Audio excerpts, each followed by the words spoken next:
নমস্কার বন্ধুরা, হাওড়া জেলার ডোমজুর থানার অন্তর্গত নারনা আজ এক সুপ্রসিদ্ধ দেবভূমি রূপে পরিচিতি লাভ করেছে। বন্ধুরা, আজ আমরা চলেছি সেই নারনার উদ্দেশ্যে। আমরা চলেছি NH6 ধরে ধুলাগড় টোল ট্যাক্স পেরিয়ে। বন্ধুরা, এই অখ্যাত গ্রাম নারনা কিভাবে পঞ্চানন্দের কৃপায় সুপ্রসিদ্ধ দেবভূমি রূপে পরিচিতি লাভ করলো সে কাহিনী আজ আপনাদের বলবো। সেই সঙ্গে নারনা আপনাদের ঘুরে দেখাবো, বাবা পঞ্চানন্দ দেবকেও আপনাদের আজ দর্শন করাবো।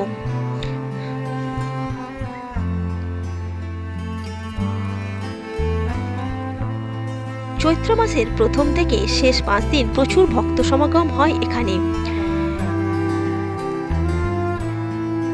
আমরা একদম মন্দিরের কাছাকাছি চলে এসেছি। রাস্তার দুধারে রয়েছে প্রচুর ডালার দোকান। 10, 20, 50 যে যেরকম মূল্যের ডালা কিনে বাবাকে চড়াতে চান এখান থেকে কিনে নিতে পারেন। এখানে বহু মানুষ আসেন সন্ন্যাস ব্রত গ্রহণ করতে। মূলত চৈত্রের প্রথম থেকে শুরু হলেও শেষ 5 দিন সবচেয়ে বেশি ভক্ত সমাগম হয়। এই মূল মন্দির।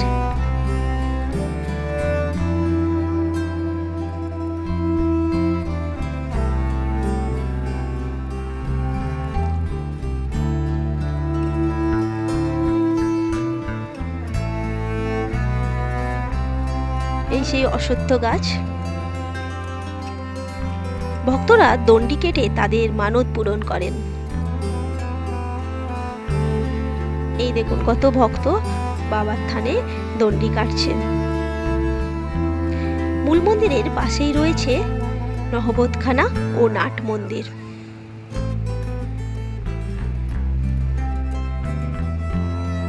বহু মানুষ সন্ন্যাস ব্রত গ্রহণ করেছেন। দেখুন গলায় সব সাদা সাদা উত্তরী পরে রয়েছেন।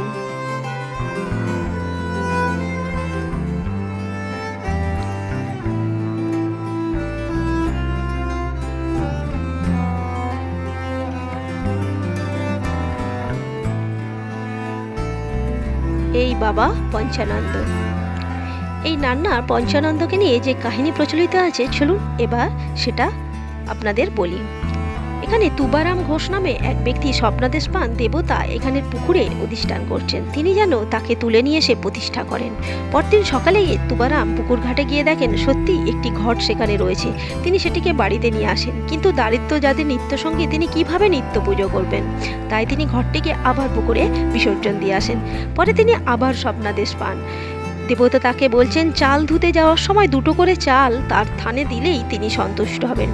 পরের দিন তুবারাম সকালে গিয়ে দেখেন আবার সেই স্থানে সেই ঘরটি পড়ে রয়েছে। এরপর তিনি ওই ঘরটিকে তুলে নিয়ে আসেন এবং এই স্থানেই একটি অশ্বত্থ গাছ পুঁতে দেবতাকে প্রতিষ্ঠা করেন।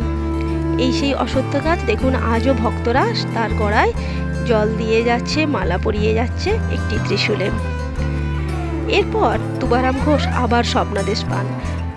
দেবতা তাকে বলেন এই স্থানের মাটি যদি কোনো পঙ্গু বা পক্ষাঘাতগ্রস্ত ব্যক্তি তার অঙ্গে লাগায় তাহলে সে আরোগ্য লাভ করবে।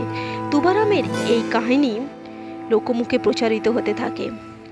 বহু মানুষ এই স্থানের মাটি নিয়ে গিয়ে সত্যিই আরোগ্য লাভ করেন। তারপর থেকে দেবতার নাম আরও বেশি করে ছড়িয়ে পড়ে। এই হলো বাবা পঞ্চানন্দ। বাবা পঞ্চানন্দ এখানে ঘটে অবস্থান করছেন, কোনো মূর্তি নেই। আর এই সেই বিখ্যাত অশ্বত্থ গাছ।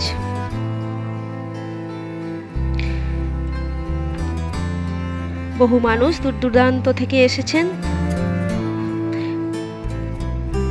তো বন্ধুরা, যারা এই পঞ্চানন্দ মন্দিরে বাবা পঞ্চানন্দকে দর্শন করতে চান তারা একদিন চলে আসুন সময় করে।